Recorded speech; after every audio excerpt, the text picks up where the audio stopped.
मित्रांनो, आज आपल्या कणकवली विधानसभेच्या तिरंगा यात्रेच्या समारोपाच्या निमित्ताने मी एक देशभक्त राष्ट्रप्रेमी म्हणून तुम्हाला शुभेच्छा देण्यासाठी आवर्जून इथे उपस्थित आहे।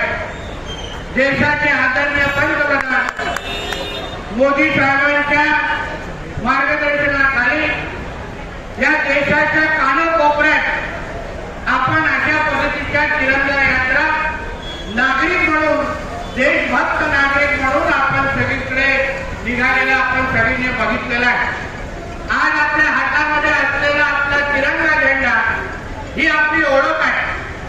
जगाच्या पाठीवर तुम्ही कुठेही जाल तर तुम्ही स्वतःचं नाव सांगण्या अगोदर मी एक भारतीय आहे हे सांगून तिथे आपली ओळख सांगतात। आणि म्हणून हातात असलेला तिरंगाचा मान आणि त्याचा अभिमान असणं हे प्रत्येक भारतीयाच्या दृष्टिकोनातून अत्यंत महत्वाचं आहे।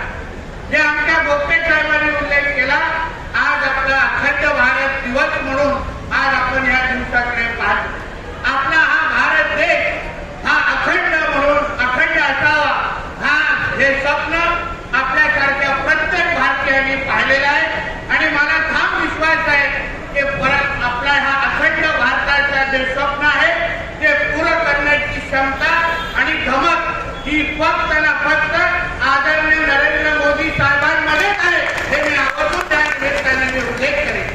आज आपण भारतीय म्हणून इथे आज आपण उपस्थित आहोत। हातात असलेला झेंडा आणि आपण जेव्हा भारत माता की जय म्हणतो आणि आपण वंदे मातरम म्हणतो तेव्हा आपल्या मनामध्ये एक आपल्या देशाबद्दल असलेला अभिमान निश्चित पद्धतीने पेटताना आपल्याला दिसतो।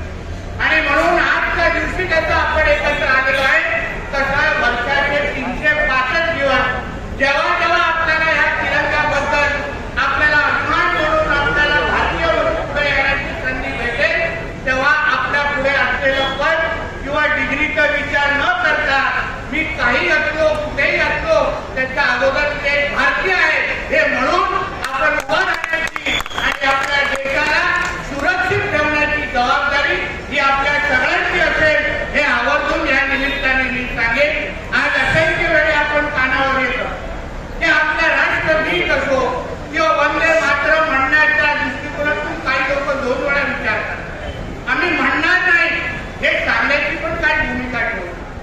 आपल्या देशासाठी खरं म्हणलं तर ही चिंतेची बाब आहे की आपल्याला वंदे मातरम प्रत्येकाने म्हटलं पाहिजे। यासाठी देशाच्या संसदेमध्ये आपल्याला विधेयक आणायला लागतो हे आपल्यासाठी चिंतेची बाब होती। आणि म्हणून आपणही लक्षात ठेवावं की आपण आपल्या ओटांवर आणि जेव्हा जेव्हा संधी भेटेल तेव्हा प्रत्येकाने वंदे मातरम म्हटलंच पाहिजे।